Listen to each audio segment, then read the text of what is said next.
Hello guys, नमस्कार। कैसे हैं आप लोग? आई होप कि बहुत अच्छे होंगे। और ये इस बार हम आपके लिए लाए हैं जीव विज्ञान की सीरीज़, जिसमें कि आप लोग जीव विज्ञान से संबंधित सारे प्रश्नों का सार इसमें पाएंगे। जितने भी आए हुए प्रश्न हैं सारे क्वेश्चन आपको इसमें मिलेंगे।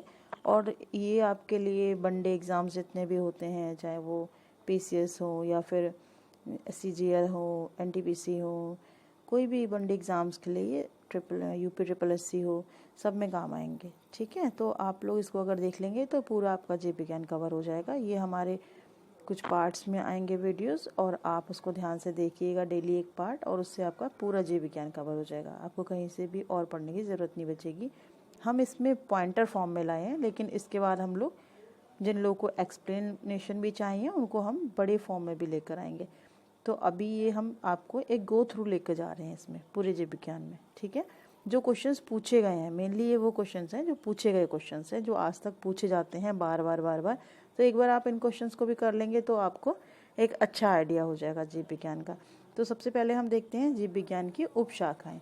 ठीक है, तो जब जंतु विज्ञान अध्ययन करता है जीवित व मृत दोनों जानवरों का, और सही सुमेलन है पक्षी का। ऑर्निथोलॉजी वंशागति हो गया, जेनेटिक्स, पर्यावरण इकोलॉजी, जीवाश्म हो गया, पैलियोबॉटनी।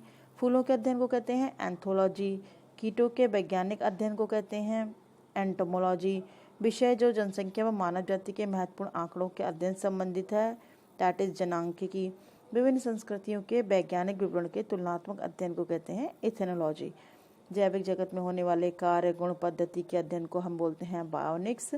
पैलियोबॉटनी के अंतर्गत अध्ययन करते हैं फॉसिल्स प्लांट्स का, यानी कि पादप जीवाश्म का। रेशम कीट पालन कहते हैं सेरिकल्चर को। मधुमक्खी पालन कहते हैं एपिकल्चर को। इसी तरीके से हम देखेंगे कि कौन सा ही सुमेलित है। तो फूलों की खेती जो है वो कहलाती है फ्लोरिकल्चर। फसलों की खेती कहलाती है एग्रोनॉमी। सब्जियों की खेती कहलाती है ऑलरिकल्चर। फलों की खेती पोमोलॉजी। पिसिकल्चर हो गया आपका मछली पालन, और हॉर्टिकल्चर हो गया फूलों से रिलेटेड। अब लेक्सिकोग्राफी क्या होता है? ये शब्दकोश का संकलन होता है। ये सब पूछे हुए क्वेश्चन है, इसलिए आप लोग बहुत ध्यान से पूछेगा, ध्यान से पढ़िएगा, क्योंकि लास्ट ईयर के सारे पूछे हुए क्वेश्चन है, किसी ना किसी एग्जाम में ये पूछे गए हैं। तो वही शब्दकोश हम आपके लिए लेकर आए हैं जो पूछे गए क्वेश्चन है, और ये बार बार रिपीट होते हैं हर एग्जाम में। तो फिलोलॉजी संबंधित है भाषा की संरचना, विकास एवं इतिहास के अध्ययन से। आइकोनोग्राफी संबंधित है प्रतिमाओं चित्रकला के अध्ययन से। विटिकल्चर के द्वारा अंगूर का उत्पादन होता है। कीटवर्म होता है कीटों की वृद्धि करने का विज्ञान, और वर्मी कल्चर में प्रयुक्त वर्म होता है अर्थवर्म। ठीक है, नाउ नेक्स्ट क्वेश्चन इज जेनेटोलॉजी। जेनेटोलॉजी संबंधित है वृद्धों के अध्ययन से, जो वृद्ध लोग होते हैं, बुजुर्ग होते हैं, उनके अध्ययन से संबंधित। जेनेटिक्स, ये तो आप जानते ही हैं, ये आनुवंशिकता से संबंधित है, हेरिडिटी से। ठीक है, पेडोलॉजी संबंधित है मिट्टी के विज्ञान से, उनका जो मिट्टी का जो हम अध्ययन करते हैं वैज्ञानिक अध्ययन, तो उसको वैज्ञानिक बोलते हैं पेडोलॉजी। अस्थियों का अध्ययन कहते हैं ऑस्टियोलॉजी। ठीक, सर्पों के विषय में जानकारी प्राप्त करने कहलाता है सर्पेंटोलॉजी। ठीक है, ये आपके लिए याद करने के लिए भी इजी पड़ेगा सर्पेंटोलॉजी। फिलाटेलिस्ट थे, जिसमें कि हम डाक टिकट जमा करते हैं, उसको बोलते हैं साइकोलॉजी। मनोविज्ञान, फिजियोलॉजी, पैथोलॉजी, बैक्टीरियोलॉजी में से कौन बेमेल है? तो यहाँ पर आ जाएगा आपका साइकोलॉजी। हाइड्रोपोनिक्स संबंधित है मृदा विहीन पादप संवर्धन से। लिथोट्रॉप्सी है गुर्दे की पथरी को किरणों द्वारा तोड़ने से। ठीक है, अब आप देखेंगे जैव विकास। जैव विकास में है कि वर्तमान प्रमाण के अनुसार पृथ्वी पर जीव का उद्गम हुआ है लगभग। पृथ्वी पर सबसे पुराना जीव है नीलहरित शैवाल। ठीक है, डार्विन द्वारा प्रस्तुत प्राकृतिक वर्णवाद आधारित है। Over production, struggle for existence, variation तथा सर्वाइवल ऑफ द फिटेस्ट पर। ठीक, विकासवाद का सिद्धांत प्रतिपादित किया गया था डार्विन ने। जैव विकास को सर्वप्रथम समझाया था लेमार्क ने। विकास के उत्परिवर्तन का सिद्धांत आपने पढ़ा होगा, ह्यूगो डी व्रीज ने दिया था। अब देखते हैं कि यहाँ पर सही सुमेलित कौन सा है। तो विकास का जो सिद्धांत दिया है, विकासवाद का, डार्विन ने। ठीक है, टैप्लामैन का। इवोल्यूशन का, यानी कि जीव विकास का संबंध सबसे पहले किसने समझाया था? लेमार्क। तो आप पढ़ते होंगे लेमार्किज्म, डार्विनिज्म, ये आप बाद में डिटेल स्टडी करेंगे, और इसके लिए मैं आपको बाद में डिटेल सारी क्लास दूंगी, लेकिन इस समय आपको ये मेन चीज़ जान लेना जरूरी है। ठीक है, विकास के उत्परिवर्तन सिद्धांत का प्रतिपादन किया था ह्यूगो डी व्रीज ने। विकास का सिद्धांत दिया था डार्विन ने। एक जीन एक एंजाइम की परिकल्पना दी थी बीडल और टैटम ने। ओपेरन अवधारणा दी थी जैकब और मोनोड ने। और विकास का मुख्य कारण है प्राकृतिक वर्ण। जैव विकास के संदर्भ में सांपों के अंगों के लोप होने को स्पष्ट किया जाता है अंगों के उपयोग और अनुपयोग किए जाने से। भारत के विशाल वन्य बिल्लियों में से जिसके बारे में कहा जाता है कि वो हाल ही में विलुप्त हो गई है, वो क्या है? चीता। आधुनिक मनुष्य के हाल का पूर्वज है क्रो-मैग्रेन मानुष। आर्कियोप्टेरिक्स संबंधित है जुरासिक युग के सर्वपुरातन पक्षी से। ठीक है, अब हम देखते हैं कि आर्कियोप्टेरिक्स योजक कड़ी किसकी है? सरीसृप व पक्षी के बीच की। मैमथ पूर्वज थे हाथी के। डायनासोर थे मेसोजोइक। सरीसृप डायनासोर रहे हैं मेसोजोइक युग में। ये क्वेश्चन बार बार पूछा जाता है, इसलिए आपको घुमा फिरा कर ये कुछ भी पूछ सकता है। ठीक है, जीवों के विकास यानी कि इवोल्यूशन के संदर्भ में सही अनुक्रम है सैलेमेंडर, अजगर और कंगारू। ठीक, नाउ क्लासिफिकेशन यानी कि वर्गीकी। तो जीव विज्ञानियों ने पादप जगत और प्राणी जगत की जातियों को बहुत बड़ी संख्या में ज्ञात किया है या ढूंढ निकाला है, पहचान लिया है। संख्या की दृष्टि से अब तक ढूंढे हुए पहचाने हुए जीवों में सबसे अधिक संख्या है कीटों की। अमीबा विभंजन द्वारा जनन करता है। सभी एक कोशिकीय जीव अलैंगिक विधियों से जनन करते हैं। तो इसमें ए और आर दोनों सही है। आर ए का सही स्पष्टीकरण है। गर्म रुधिर वाले जंतु वे होते हैं जो अपने शरीर के तापक्रम को हमेशा एक सा बनाए रखते हैं। सही कथन क्या है कि गोलकृमि में कोई परिसंचरण तंत्र नहीं होता है। अस्थिल मछलियों में बाताशय आमतौर से विद्यमान होता है तथा उपास्थि सम मछलियों में निषेचन आंतरिक होता है। Star fish, sea fish, pipe fish, guitar fish, इनमें से कौन सी मछली नहीं है? तो वो कौन सी है? Star fish. ठीक है, रजत मीन, के fish, jellyfish, catfish में से जो वास्तविक मीन है वो है कैट फिश। ठीक है, star fish, jellyfish, dogfish, समुद्री घोड़े में से वह जो वास्तविक रूप से मछली है वो होती है समुद्री घोड़ा। सबसे बड़ा स्तनपाई होता है व्हेल मछली।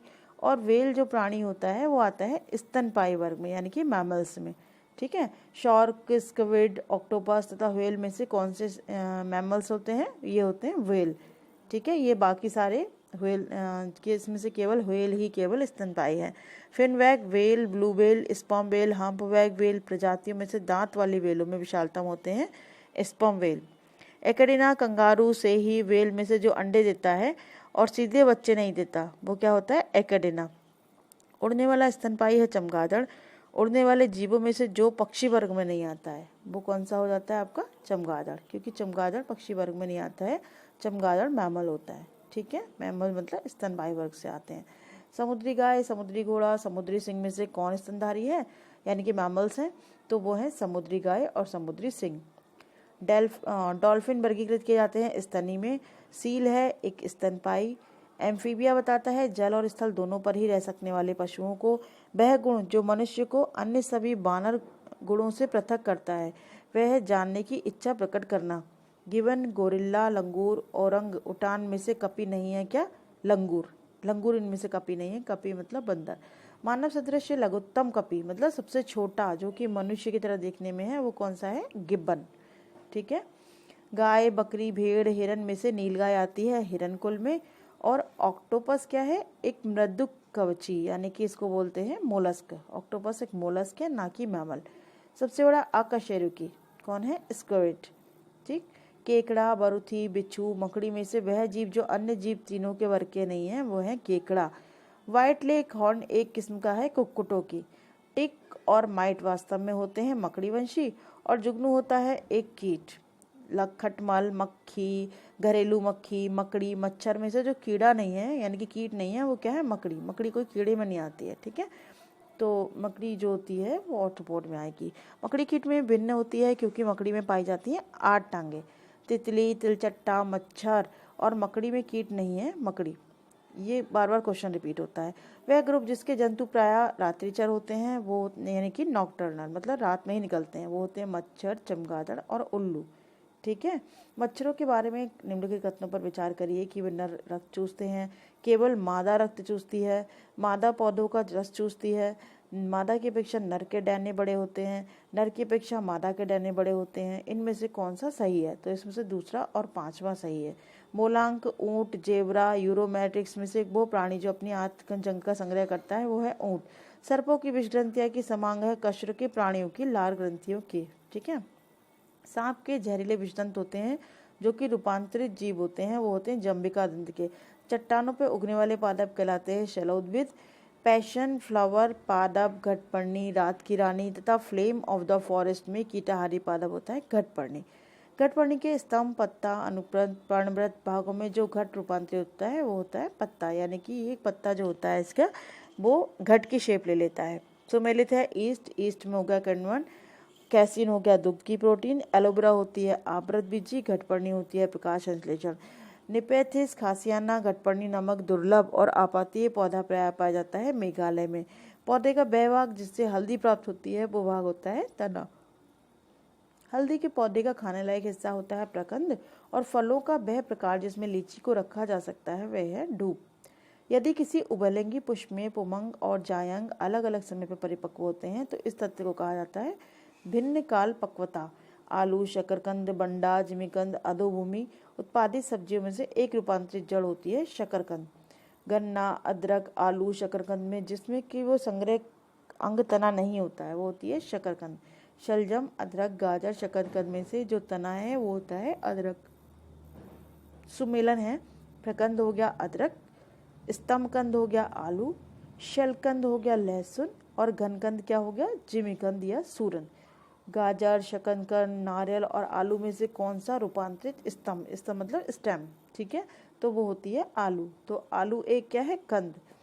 जैव विज्ञान, जैव उर्वरक, प्रवाल मूल, लाइकेन, कवक मूल में से वह जो कवकों के उच्चतर पादपों की जड़ों के बीच उपयोगी प्रकार्य सहायचर्य होता है वो होता है कवक मूल।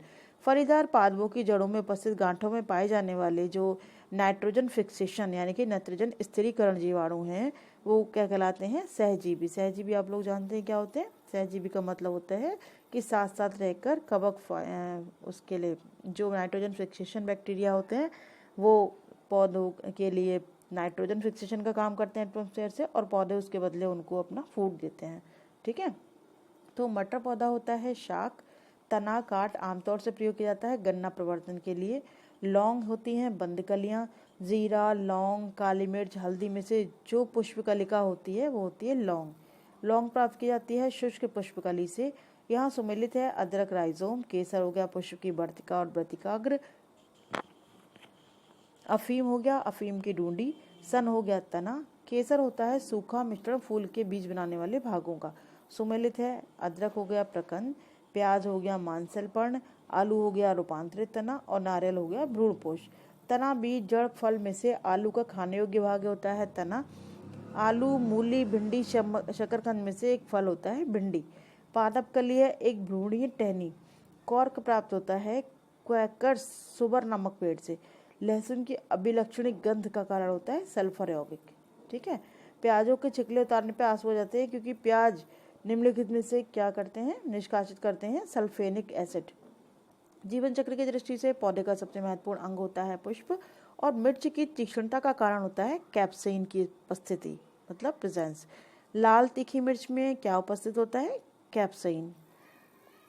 रेशम का कीड़ा यानी कि सिल्कवॉर्म अपने जीवन चक्र में जिस चरण में फाइबर ऑफ कॉमर्स पैदा करता है यानी कि वाणिज्यिक तंतु वह कहलाता है कोशित यानी कि प्यूपा। रेशम कीट जिन पर पनपता है वह कहलाती हैं शहतूत की पत्तियां। कुनैन जो मलेरिया के लिए एक प्रमुख औषधि है वो प्राप्त होती है आवर्त बीजी पादप से। मलेरिया की रोग प्रभावी औषधि कुनैन का निष्कर्षण किया जाता है सिनकोना की छाल से, ठीक है। निदान हेतु मलेरिया निदान हेतु आर्थिटल नामक औषधि प्राप्त की जाती है बीजीय पादप से। सिनकोना की छाल से प्राप्त औषधि को मलेरिया के उपचार के लिए प्रयोग किया जाता था। जिस कृत्रिम औषधि ने इस प्राकृतिक उत्पाद को प्रतिस्थापित किया था वो होता है क्लोरोक्विन। लाइकेन, प्रोटोजोन्स, साइनो जीवाणु, डायटम में से जीवों का वह समूह जिसकी डूबने से हुई मृत्यु का पता लगाने में महत्व है वो हो गया डायटम। शहतूत का फल होता है सोरोसिस। सन, पटसन, जूट, कपास में से वह जो पौधे के तने का उत्पाद नहीं है वह होता है कपास। लैग हीमोग्लोबिन पाई जाती है लैग्यून मूल ग्रंथियों से। बौना, गेहूं, संकर, मक्का, ट्रिटिकल, सोयाबीन में से वह जो मानव निर्मित धान्य होता है वो प्रकृति में नहीं पाया जाता है यानी कि ट्रिटिकल। कैनोला मानव उपयोग के लिए उगाई जाने वाली विशेष प्रकार की तिलहन सरसों की किस्मों को निर्दिष्ट करता है। इन किस्मों की प्रमुख विशेषता यह है कि इनके तेल में इरूसिक अम्ल की मात्रा बहुत अल्प मात्रा में होती है। सूक्ष्म जीवाणु यानी कि बैक्टीरिया को देखा जाता है कंपाउंड माइक्रोस्कोप के द्वारा, ठीक है। स्पॉन्जी टिश्यू जो होते हैं वो एक ऐसी गंभीर समस्या होती है जिसके कारण आम की प्रजाति का निर्यात खूब प्रभावित हो रहा है। बताइए कौन है, वो है अल्फांसो। कथन ए, कुछ जीवाणु अपना भोजन संश्लेषित कर सकते हैं। इन जीवाणु में हरा पदार्थ जो हरित लवक कहलाता है वो पाया जाता है। ए सही है, आर गलत है। ये जीवित और मृत की सीमा रेखा पर होते हैं। ये वनस्पति और जानवर की सीमा रेखा पर होते हैं। ये फूल देने वाली या फूल ना देने वाली वनस्पति की सीमा पर होते हैं। सूक्ष्म जीवाणु के बारे में उपरोक्त कथन में कौन सा सत्य है? उपयुक्त में से कोई नहीं। मरुस्थलीय पौधों के जड़ तंत्र काफी लंबे होते हैं। मृदा का उच्च तापमान जड़ विकास को प्रोत्साहित करता है। इसमें ए सही है और इसमें आर जो है वो गलत है। ठीक है, उसके बाद है मरुस्थलीय पौधों की जड़ें लंबी होती हैं क्योंकि जड़ें पानी की तलाश में लंबी हो जाती हैं। मरुस्थल में क्रिप्टोफाइट पाए जाते हैं, यानी कि ऐसे पादप जिनमें लंबी 20 से लेकर 30 फीट मूलतला जड़ होती है। ठीक है, शुष्क जलवायु के भांति अनुकूलित पेड़ पौधों को कहते हैं मरुद्भिद। मरुद्भिद के पादप अधिकतर क्या होते हैं? मांसल। ठीक है, यानी कि स्पॉन्जी। पौधे जो नमक युक्त मिट्टी में उगते हैं उनको कहा जाता है हेलोफाइट्स। ठीक है, निम्नलिखित कथनों पर विचार करिए। जेली रुदन का कारण अम्ल की अधिकता है या फिर गन्ने के सर्वाधिक अनुकूल जैव उत्पादक राइजोबियम है।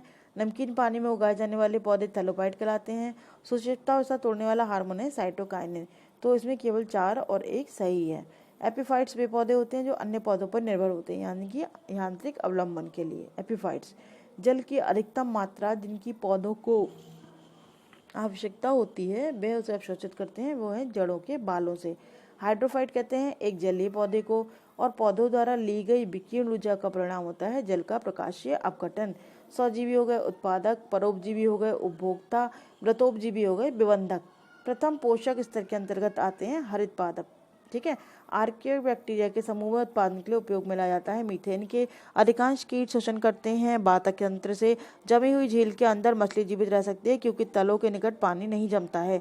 जल के बाहर निकाल ली जाने वाली मत्स्य मर जाती हैं क्योंकि वो श्वास नहीं ले पाती हैं, क्योंकि वो गिल्स से श्वास लेती हैं, बाहर वो नहीं ले पाती हैं।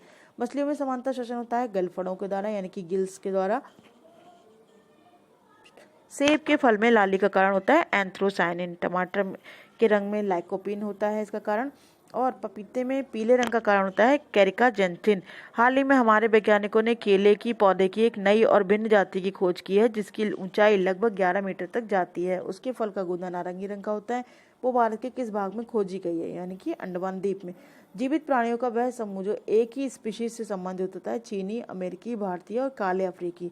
खमीर एक उदाहरण होता है कवक का। ईस्ट और मशरूम होते हैं फफूंद के। रसेदार सब्जी में प्रयोग होने वाला मशरूम होता है कवक, और कपास का प्रमुख घटक होता है वो होता है सेल्यूलोज। ठीक है, लाइकेन मिश्रित जीव बने होते हैं कवक एवं शैवाल दोनों से। लाइकेन जो एक नग्न चट्टान पर भी पारिस्थितिक अनुक्रम को प्रारंभ करने में सक्षम होता है, वास्तव में सहजीवी होता है। किसके द्वारा सहजीविता होती है? इसकी शैवाल और कवक की आवश्यक सहजीविता होती है। ठीक है, नॉस्कापिन प्राप्त होता है पोस्ता यानी कि पॉपी से। हीरोइन प्राप्त होती है अफीम यानी कि पोस्ता से। मार्फिन प्राप्त होती है फल से। अफीम प्राप्त किया जाता है बिना पके फल के लेटेक्स से। अफीम पोस्ता प्राप्त होता है पौधे के अधपके फल से, और अफीम का मुख्य अवयव होता है मॉर्फिन। ठीक है स्टूडेंट्स, आज हमने यहाँ तक पढ़ लिया। अब हम नेक्स्ट चैप्टर आपका जो लेंगे वो होगा आनुवंशिकता, यानी कि पार्ट 2। इस वीडियो का जो पार्ट 2 आएगा उसमें हम रखेंगे आनुवंशिकता और 2 से लेकर 3 चैप्टर और, जिसमें कि आपको आगे का पता चल जाएगा कि आगे कितना है क्या है। ठीक है, चलिए ठीक है फ्रेंड्स, फिर आज की क्लास हम यहीं स्टॉप करते हैं। क्लास थोड़ी लंबी हो गई है, लेकिन स्टूडेंट्स देखिए जब एक बार पढ़ने बैठते हैं तो 15-20 मिनट तो कम से कम एक टॉपिक को पढ़ना ही चाहिए, तभी आप उसको रिकॉल कर पाएंगे। और अगर आपको ज़्यादा लंबा लगता है तो आप इसको पार्ट्स में भी डिवाइड कर सकते हैं। ठीक है, 10 मिनट का पहले देख लिया, फिर थोड़ा ब्रेक लेके फिर 8 मिनट का देख लिया, लेकिन एक ही जगह आपके पास मैटर होता है तो आपके लिए अच्छा रहता है। ठीक है, तो चलिए, अगर आपको मेरा वीडियो पसंद आया हो तो प्लीज़ लाइक और सब्सक्राइब कीजिएगा। फिर मिलते हैं मैं आपसे इसके सेकेंड पार्ट में। Okay, bye, take care.